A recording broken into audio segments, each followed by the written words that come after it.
హిందూ ధర్మం ప్రేక్షకులకు నమస్కారం. మహోదయం కార్యక్రమానికి స్వాగతం, సుస్వాగతం.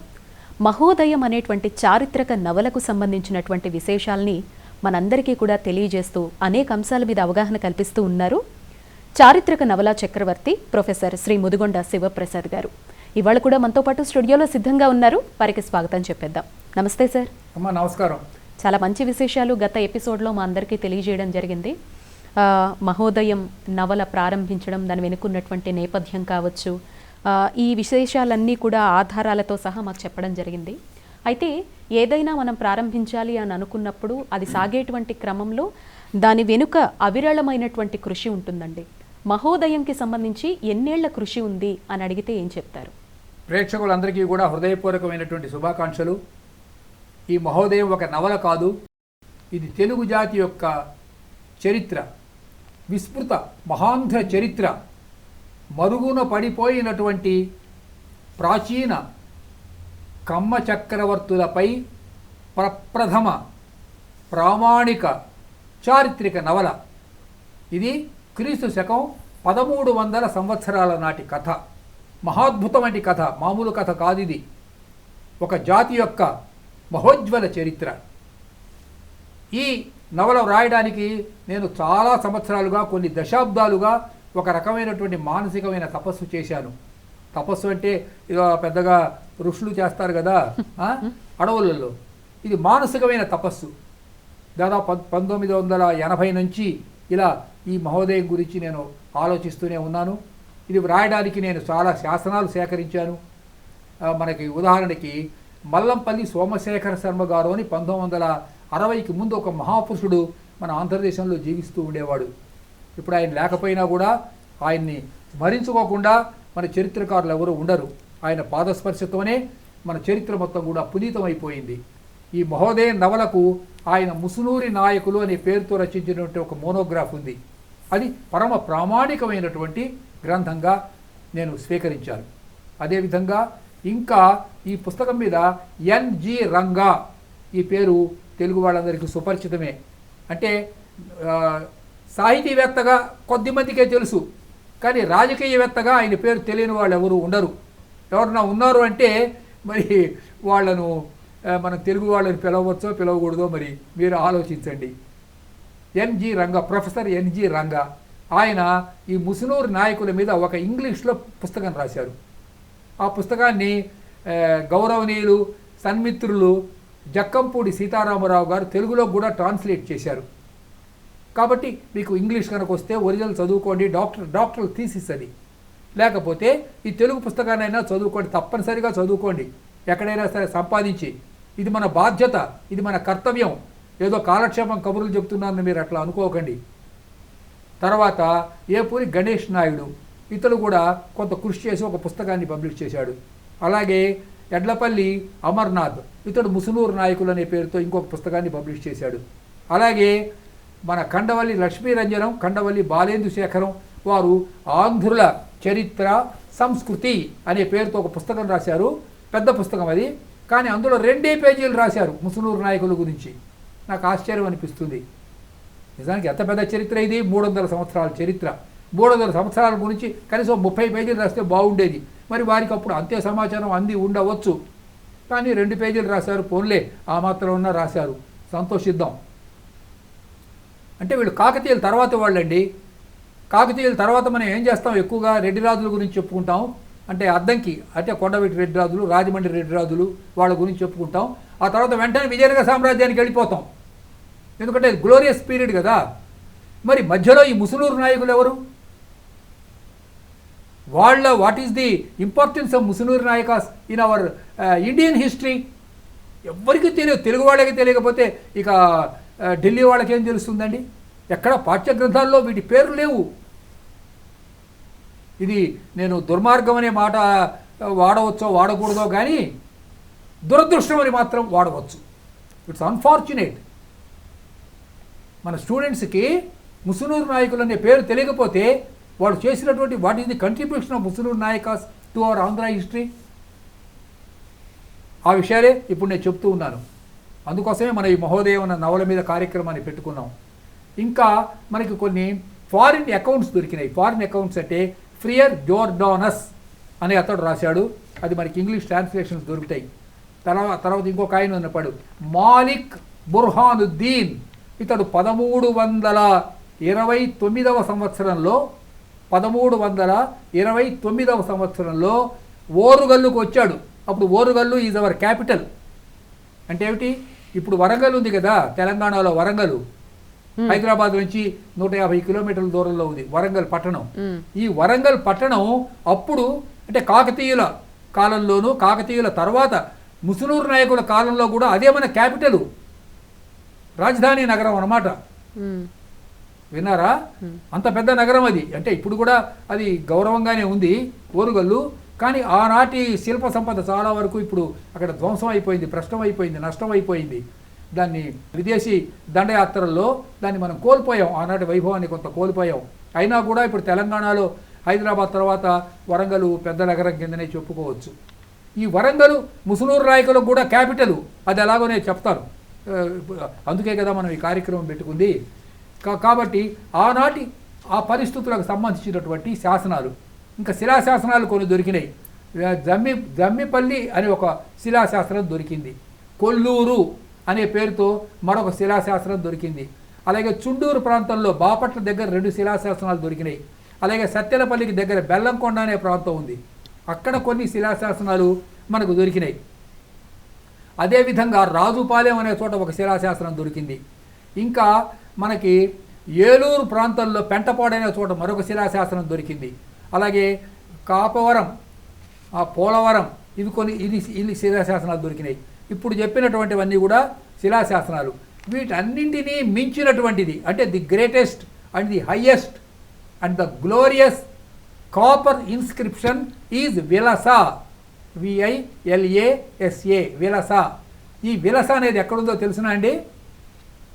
ఇప్పుడు అమలాపురం ఉంది కదా, గోదావరి జిల్లాలో అమలాపురం. ఈ అమలాపురానికి 8 కిలోమీటర్ల దూరంలో విలస అన్న ఊరుంది, ఇప్పుడు కూడా ఉంది. ఎవరన్నా వెళ్ళి చూచి రావచ్చు. అంటే ఇప్పుడు ఒక చిన్న గ్రామం అనమాట, ఒక చిన్న కుగ్రామం, మరి అంత పెద్ద గ్రామమే కాదు. ఈ విలస సంబంధించినటువంటి ఒక శాసనం దొరికింది. ఈ శాసనం 216 పంక్తుల సంస్కృత శాసనం. ఆ శాసనం నా దగ్గర ఉంది. ఆ శాసనాన్ని ఇప్పుడు పబ్లిష్ చేస్తున్నా. ఒక్క శాసనాన్ని మళ్ళీ పబ్లిష్ చేస్తున్నాను నేను ప్రధానికం కోసం. పబ్లిష్ చేసి వీలైతే అందరికీ ఉచితంగా పంచిపెడదాం అన్నటువంటి ఒక ప్రణాళిక తయారు చేశాము. ఇది 108 శ్లోకాలు ఈ విలస శాసనం. ఈ శాసనం ఉన్నట్లు మొట్టమొదటిసారి మనకు 1856 అంటే సిపాయి మ్యూటినీ జరగడానికి ముందు, అంటే ప్రప్రథమ స్వాతంత్ర సంగ్రామం జరిగింది కదా, అంతకు ముందు 1856లో మొదటిసారి విలస శాసనం మనకు దొరికింది, కాకినాడలో దొరికింది. ఆ తర్వాత శాసనాన్ని ఒకరు తమ ఇంట్లో భద్రంగా దాచిపెట్టారు. ఈ శాసనం 8 రేకులు, మామూలు రాగి రేకుల మీద ఉంది. ఇది బ్యాక్ అండ్ బ్యాక్ ఉంది ఈ శాసనం. ఈ 8 రేకులు అంటే 16 భాగాలు అనుకుందాం. ఈ 16 భాగాల శాసనం 108 సంస్కృత శ్లోకాలు. ఈ శ్లోకానికి line by line Telugu translation మనం ఇప్పుడు అందుబాటులోకి ఉన్నది, ఇబ్బంది ఏం లేదు. ఈ శాసనం మళ్ళీ ఎవరో దాచిపెడితే 1935వ సంవత్సరంలో ఈ శాసనాన్ని విశాఖపట్నంలో ఈ దాచిపెట్టిన వాళ్ళ బంధువు ఒక ఆయన చేతిలో పడ్డది. మన అదృష్టం, అంతకంటే ఇంకేం లేదు. లేకపోతే 300 సంవత్సరాల మహోన్నత మహోజ్వల మహోదయ చరిత్ర కాలగర్భంలో కలిసిపోయి ఉండేది. విన్నారా? మన అదృష్టవశాత్తు, మన అదృష్టం పుచ్చి దైవ నిర్ణయం వల్ల, దైవానుగ్రహం వల్ల తిరిగి విలస శాసనం మనకు దొరికింది. అక్కడ పైన ఏదో కొంచెం పోయినట్టుంది కొద్దిగా, అది ఏ భాగం పోయిందన్న విషయం దీని మీద కొంచెం కాంట్రవర్సీ ఉంది. సరే, ఆ వివరాలకు వెళ్ళక్కర్లేదు. ఈ శాసనం ఎవరి చేతిలో పడిందంటే మల్లంపల్లి సోమశేఖర శర్మ గారి చేతిలో పడింది. హీఈస్ ద పైనీర్, అంటే greatest epigraphist in our Andhra history. ఆయన ఈ శాసనం చదివి నివ్వెరపోయాడు. వండర్ అన్నమాట, అస్టానిష్డ్. ఏమిటో తెలుసునండి, ఎందుకో తెలుసునా అండి? ఆ శాసనంలో సబ్జెక్ట్ ఏమిటో తెలుసునా? ఒక తెలుగు రాజు, ఆయన పేరు ప్రోలయ. ఆయన పేరు ప్రోలయ రాజు. ఆయన పేరు ప్రోలయ చక్రవర్తి, ప్రోలయ రాజు. ఈయన యుద్ధం చేసి ఢిల్లీ సుల్తాన్ని ఓడించాడు. ఎప్పుడు జరిగింది ఈ సంఘటన?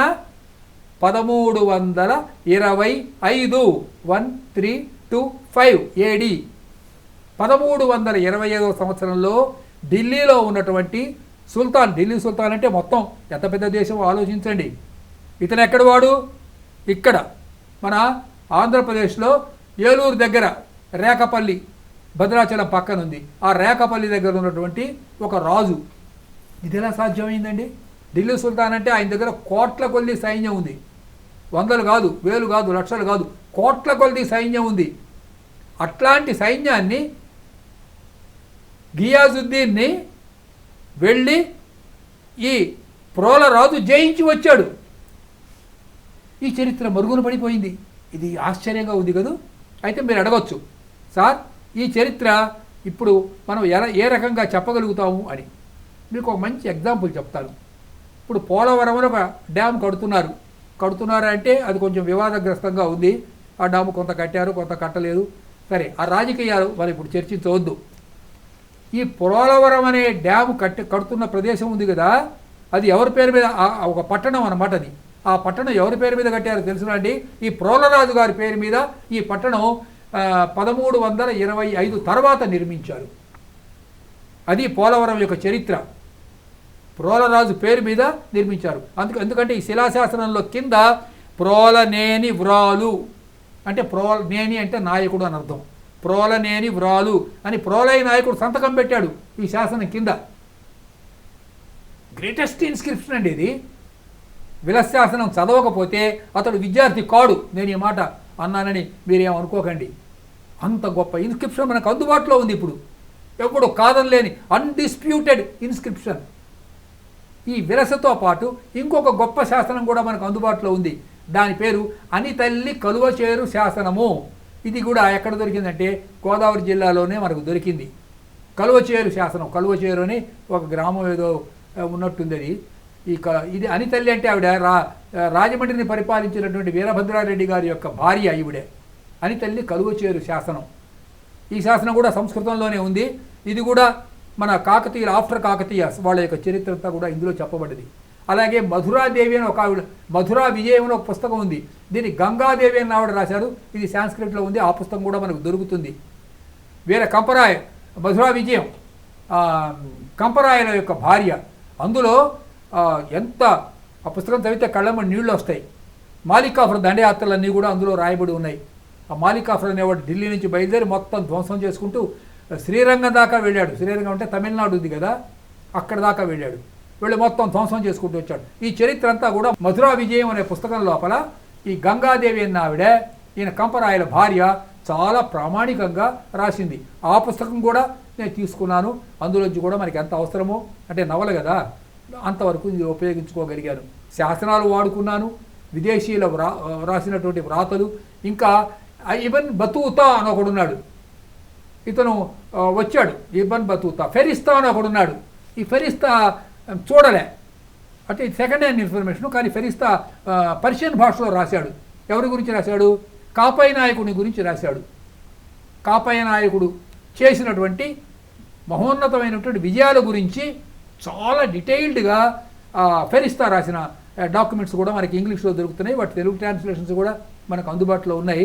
ఇవన్నీ కూడా ఎన్జి రంగా గారు, తర్వాత మల్లపల్లి సోమశేఖర శర్మ గారు వాళ్ళు ఉదాహరించినటువంటివే. నేనే మీకు కొత్తగా ఏం చెప్పటం లేదు. ఈ ఇబిన్ బతూతా, ఫెరిస్తా, తర్వాత ఇందాక నేను చెప్పినట్టు బుర్హానుద్దీను, తర్వాత జోర్డానస్, వీళ్ళ అకౌంట్స్ అన్నీ కూడా తీసుకున్నాను. ఇవన్నీ కూడా మనకు దొరికినాయి.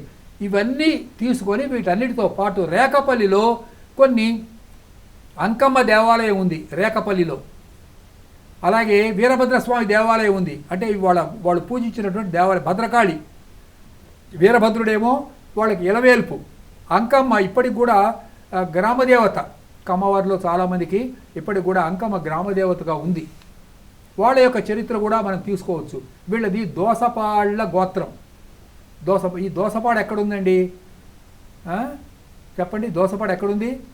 నాకు తెలిసినంత వరకు కృష్ణా జిల్లాలో గుడివాడకు పక్కన ఇటువైపు దోసపాడు, అటువైపు దొండపాడు అని 2 గ్రామాలు ఉన్నాయి, ఇప్పుడు కూడా ఉన్నాయి. ఈ దోసపాళ్ల గోత్రం ఎవరిది? ముసునూరు నాయకులది. సత్యవాణి గారు ఉన్నారు చూడండి, వాళ్ళది ముసునూరే, వాళ్ళ నేటివ్ ప్లేసు. ఈ ముసునూరు ఎక్కడుందంటే నూజివీడుకు 8 కిలోమీటర్ల దూరంలో ఉంది. ఈ నాయకుల పేరు ముసునూరి నాయకులు. అంటే వీళ్లకు ఈ ముసునూరు అన్నటువంటిది ఇంటి పేరుగా వచ్చిందన్నమాట. ఈ ముసునూరు నాయకులు ఎంత గొప్పవాళ్ళంటే ఆ విషయాలు కూడా చెప్తాను, నేను కొంచెం వివరంగా చెప్తా. ఒక ఎపిసోడ్లో ముగియకపోతే మళ్ళీ ఇంకో ఎపిసోడ్ చూడండి మీరు, దయచేసి చూడటం మానివేయవద్దు. ఛత్రపతి శివాజీ ఎంత గొప్పవాడో ఈ ప్రోలయ నాయకుడు అంత గొప్పవాడు. అంతేకాదు ఛత్రపతి శివాజీకి పరోక్షంగా యుద్ధతంత్రం నేర్పినటువంటి వాడు ప్రోలయ నాయకుడు. ఛత్రపతి శివాజీ తర్వాత కాలంలో కూట యుద్ధం చేశాడు, గెరిల్లా వార్ఫేర్. ఈ మొత్తం ముసునూరు నాయకుల దగ్గర నుంచి ఛత్రపతి శివాజీ నేర్చుకున్నాడు అనడానికి మనకు చారిత్రకమైన ఆధారాలు ఉన్నాయి. ఇలా చెప్పడం వల్ల శివాజీ గొప్పతనాన్ని మనమేం తగ్గించడం లేదు. శివాజీ లేకపోతే అసలు భారతదేశ చరిత్రే లేదు. అయితే శివాజీకి ఉన్న పేరు ముసునూరు నాయకులకు లేదు. గమనించారా? ఎక్కడ చరిత్ర పుస్తకాలలో ఏదో ఛత్రపతి శివాజీ గురించి అయినా ఉన్నదేమో, కానీ ముసునూరు నాయకుల పేరు మాత్రం ఎక్కడ తెలుగు పుస్తకాలలోనే లేనప్పుడు ఇక హిందీ పుస్తకాలలో, ఇంగ్లీష్ పుస్తకాల్లో ఎట్లా ఉంటుంది చెప్పండి? అందుకని వారి యొక్క చరిత్ర సుందర పదబంధం, మందార సుగంధం, ఆనంద మరందం, ఈ చరిత్రను ఇప్పుడు మనం వెలుగులోకి తీసుకురావాలన్న ఉద్దేశంతోనే ఈ మహోదయం అన్న పుస్తకం వెలుగులోకి వచ్చింది. ఈ పుస్తకం ఏదో ఒక అంటే గీత లేకపోతే వేదాలు అవి దైవ గ్రంథాలు, కానీ ఇది మన జాతి యొక్క ప్రాతస్మరణీయమైనటువంటి చరిత్ర. ఇది దీన్ని కూడా అలా నిత్యం పారాయణ కనుక చేసినట్లయితే, అంటే ముసునూరు నాయకుల యొక్క చరిత్రను మనం నిత్యం స్మరణ చేసుకున్నట్లయితే ఆవిర్భవతి పౌరుషం, మనలో ఒక మహోన్నతమైనటువంటి a galvanic shock of strength you will get by reading this Musunuri Nayakas history. Such a glorious history is there. కాబట్టి ఈ మరుగునబడిన చరిత్రను మళ్ళీ ఇవాళ మనం వెలుగులోనికి తీసుకొని వద్దాం. ఈ ముసునూరు నాయకుల చరిత్రలో ముఖ్యమైన ఘట్టాలు కొన్ని ఉన్నాయి. మొదటివాడు, ఇదే చరిత్ర ఒక పెద్ద క్రమం ఉంది వీళ్ళకి. ఈ చరిత్ర క్రమంలో మొదటివాడు జక్కన్న. జక్కన్న తర్వాత గుండయ్య, తర్వాత సొంఠి నాయకుడు, తర్వాత ముచ్చి నాయకుడు, ఆ ముచ్చి నాయకుడు తర్వాత పోతి నాయకుడు, పోతి నాయకుడు తర్వాత పోచయ్య నాయకుడు, పోచయ్య నాయకుడికి 4 కుమారులు. పెద్ద కుమారుని పేరు ప్రోలయ నాయకుడు, రెండవ కుమారుని పేరు కామానాయకుడు. కామానాయకుడు అంటే బహుశా ఈ కామినేని వంశం వాళ్ళకి మూలపురుషుడు అయి ఉంటాడేమో అని నేను అనుకుంటున్నాను. తర్వాత దేవానాయకుడు. ఈ దేవానాయకుడు దేవినేని అనే ఇంటి పేరు గల వాళ్ళకి మూలపురుషుడు అయి ఉంటాడేమో అని అనుకుంటున్నాను. అది మీరు ఇంకా క్లారిఫై చేసుకోండి. తర్వాత వాడు రాజానాయకుడు. ఈ రాజానాయకుడి వంశస్థులు తర్వాత పిఠాపురం ప్రాంతంలో రాజధానిగా చేసుకొని 1400 తర్వాత పరిపాలించాడు. 1400 తర్వాత ఈ దేవానాయకుని కుమారుడే the greatest warrior of our Indian history. His name is Kapayya Nayaka. ఎవరన్నా సినిమా తీయండి కాపయ్య నాయకుడి మీద. వీరపాండ్య కట్టబొమ్మన మీద సినిమా వచ్చిందా రాలేదా? గౌతమిపుత్ర శాతకర్ణి మీద సినిమా వచ్చిందా రాలేదా? వచ్చింది. మరి శ్రీకృష్ణదేవరాయల మీద, శ్రీకృష్ణదేవరాయల మీద కూడా సినిమాలు వచ్చినాయండి. ఛత్రపతి శివాజీ మీద వచ్చినాయండి. అవన్నీ మనం ఎంజాయ్ చేసామా? మరి కాపయ్య నాయకుడి మీద సినిమా ఎందుకు తీయలేదండి అంటే మాకు తెలియదండి. తెలియకపోతే మేము తెలియజేస్తాం. ఇదిగో కథ. ఇప్పుడు నేను చెప్పినటువంటి ఈ పేర్లకు అంటే శ్రీకృష్ణదేవరాయలకు, ఛత్రపతి శివాజీకి, వీరపాండ్య కట్టబ్రహ్మణకు, గౌతమీపుత్ర శాతకర్ణికి, రాణా ప్రతాప్కు ఏమాత్రమూ తీసిపోని తరగని మగసిరి కలిగినటువంటి మహావీరుడు కాపయ్య నాయకుడు. ఈ క్యాప్చర్డ్ ఓరుగల్లు ఫోర్ట్, ఓరుగల్లు కోటని 1325 తరువాత ఇతడు స్వాధీనం చేసుకొని ఓరుగల్లే రాజధానిగా 1365 వరకు అని కొందరు చెప్తారు, 1370 అని కొంతమంది చెప్తారు. 5 ఏళ్ళు కొంత కాంట్రవర్సీ ఉంది. కానీ 1365 వరకు మనకు గ్యారంటీగా శాసనాలు దొరుకుతున్నాయి. కాబట్టి ఓరుగల్లు రాజధానిగా చేసుకొని కాపయ్య నాయకుడు పరిపాలించాడు. ఇందులో అనుమానం ఏం లేదు. ముసునూరు నాయకులు అంటే ఇప్పుడు వీళ్ళందరూ కలిస్తేనే ముసునూరు నాయకులు. అంటే ఇతను అంటే ప్రోలయ నాయకునికి ఇతను పినతండ్రి కొడుకు. అర్థమైంది కదండి? ప్రోలయ నాయకుడేమో వాళ్ళ నాన్నగారి పేరు పోచానాయకుడు. ఈ పోచానాయకుడు వీళ్ళు 4 అన్నదమ్ములు. అందులో 3వ వాని యొక్క అంటే బాబాయ్ అన్నమాట కొడుకు. కాబట్టి ఈ ప్రోలయ నాయకుడు 1340లో బహుశా కొంచెం 1340 సూర్యగ్రహణం వచ్చింది ఆ సంవత్సరం. 1340 ఆ సూర్యగ్రహణం ఎప్పుడు వచ్చింది? మహాశివరాత్రి నాడు వచ్చింది. మహాశివరాత్రి అంటే ఎప్పుడు అనమాట? చైత్రం, వైశాఖం, జ్యేష్టం, ఆషాఢం, శ్రావణం, భాద్రపదం, ఆశ్వీజం, కార్తీకం, మార్గశిరం, పుష్యం, మాఘ బహుళ అమావాస్య నాడు సూర్యగ్రహణం వచ్చింది. ఆ సూర్యగ్రహణం రావడానికి 10 రోజుల ముందు, అంటే పంచమి నాడు, అంటే మాఘ బహుళ పంచమి నాడు ప్రోలయ నాయకుడు వారు అస్తమించి ఉంటారు అని నేను ఊహిస్తున్నాను. ఏమన్నా తేడా ఉండి ఏమన్నా మీరు ఎవరన్నా కనుక సరి చేస్తే నాకు అభ్యంతరం ఏం లేదు. నేను చెప్తోందే మీరు అంగీకరించాలి అని మొండితనం ఏం లేదు. ఎందుకంటే నేను మన మిత్రులందరితో కూడా సంప్రదించాను. నాకు చాలామంది హిస్టోరియన్స్ ఫ్రెండ్స్ కూడా ఉన్నారు. మన ఈమెని శివనాగిరెడ్డి గారు స్థపతి, అంటే ఎన్నో శాసనాలు ఆయన పరిశీలించినటువంటి గొప్ప విద్వాంసుడు. అలాగే అమర్నాథ్ మంచి మిత్రులు. వీళ్ళతో కూడా నేను బాగా సంప్రదింపులు జరిపాను. నాకు తెలిసిన హిస్టరీ చెప్తున్నాను. మీలో ఇంకెవరన్నా కనుక నేను చెప్పిన దానికి మార్పులు చేర్పులు చేస్తే నేను చాలా వినమ్రంగా అంగీకరిస్తాను. ఇందులో మొండితనం ఏం లేదు. అద్భుతం గురువు గారు. మీరు ప్రోలయ నాయకుడు గురించి కావచ్చు, కాపై నాయకుడు గురించి కావచ్చు ప్రస్తావించిన తర్వాత వారు ఎంత గొప్పవారు అనేది మీ మాటల ద్వారా కొంచెం అర్థమైంది. వారు చేసినటువంటి సేవలు ఏంటి అనేది కూడా తెలుసుకోవాలి అనేటువంటి ఉత్సాహం అయితే పెరుగుతోంది గురువుగారు. తప్పకుండా నెక్స్ట్ ఎపిసోడ్లో మనం వారి గురించి పూర్తిగా తెలుసుకునేటువంటి ప్రయత్నం చేద్దాం. తప్పకుండా తెలుసుకుందామమ్మా. మీరు చూస్తూ ఉండండి వీక్షకులు. మిగిలిన విషయాలు మనం తర్వాత ఎపిసోడ్లో మళ్ళీ మనం కలుసుకుందాం. ధన్యవాదాలండి. శ్రీ ముదిగొండ శివప్రసాద్ గారు చాలా మంచి విశేషాలు తెలియజేస్తూ ఉన్నారు మా అందరికీ. ధన్యవాదాలండి. ఇది ఇవాల్టి మహోదయం ప్రత్యేక కార్యక్రమం. మరొక ఎపిసోడ్తో మళ్ళీ కలుద్దాం. నమస్తే.